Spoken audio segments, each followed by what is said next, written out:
Paolo Avellino excited na makita si Kim Chiu. Si Paolo Avellino ay hindi na maitago ang kanyang saya sa pagbalik tambalan nila ni Kim Chiu sa kanilang bagong pelikula. Sa isang panayam, ibinahagi ni Paolo ang kanyang pananabik at kaligayahan sa nalalapit na proyekto nila ni Kim, na magiging sanhi ng kanilang muling pag-uusap sa harap ng kamera. Ayon sa kanya, ang pagkakataong makatrabaho ulit si Kim ay isang bagay na talagang inaasahan niya. Matapos ang kanilang matagumpay na pagsasama sa pelikulang What's Wrong with Secretary Kim, naging malinaw sa kanya na nais niyang maranasan muli ang ganitong uri ng kolaborasyon. Ang kanilang dating pelikula ay tinangkilik ng marami at naging patunay ng kanilang mahusay na pagsasama sa screen. Kaya naman, hindi nakapagtataka na umaasa si Paolo na ang kanilang susunod na proyekto ay magiging kasing tagumpay din. Ang tuwa ni Paolo ay hindi lamang dahil sa pagkakataong makatrabaho muli si Kim,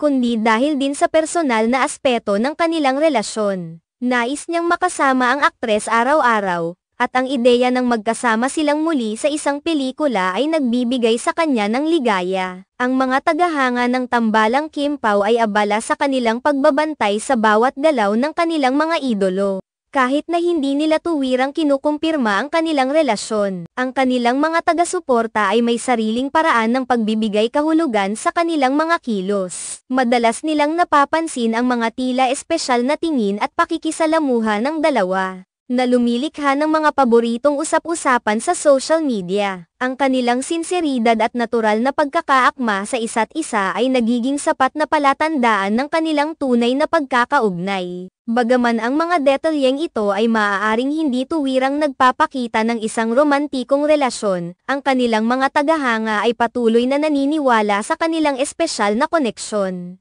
Maraming mga Kim Pao fans ang natutuwa sa bawat pagkikita at pagtutulungan ng kanilang mga idolo, umaasang ang kanilang samahan ay magiging sanhi ng higit pang magagandang bagay sa hinaharap. Ang kanilang pagbuo ng bagong proyekto ay tila nagbibigay ng bagong pag-asa sa kanilang mga taga-suporta, na umaasang ang magiging resulta nito ay magdudulot ng higit pang ligaya at kasiyahan. Ang pag-aasikaso ni Paolo sa proyekto at ang kanyang tunay na pagnanasa na makatrabaho si Kim ay makikita sa kanyang mga pahayag.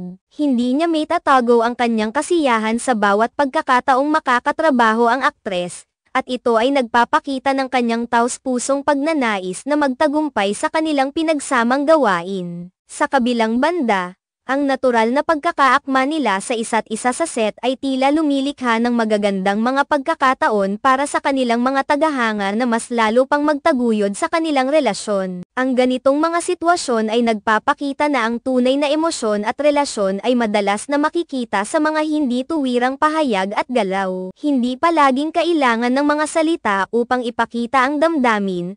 Minsan, ang mga simpleng kilos at mga tingin ay nagbibigay ng higit pang kahulugan. Kaya naman, kahit na hindi nila tuwirang kinukumpirma ang kanilang ugnayan, ang kanilang mga tagahanga ay nananatiling umaasa at nagmamasid sa bawat hakbang na kanilang tinatahak. Ang kanilang pagbuo ng bagong pelikula ay isang pagkakataon na inaasahan ng lahat, at ang excitement ay patuloy na lumalago habang papalapit ang araw ng kanilang taping. Ang paghihintay para sa bagong proyekto ay puno ng pag-asa at pananabik, hindi lamang para kay Paolo at Kim kundi para sa kanilang mga tagahanga na masigasig na nag-aabang sa mga susunod na kabanata ng kanilang professional at personal na buhay. Sa kabila ng lahat, ang kanilang samahan ay patuloy na nagbibigay inspirasyon at kasiyahan sa maraming tao, na umaasang ang kanilang mga hinaharap na proyekto ay magiging kasing matagumpay at kasing makabuluhan ng kanilang mga nakaraang gawa.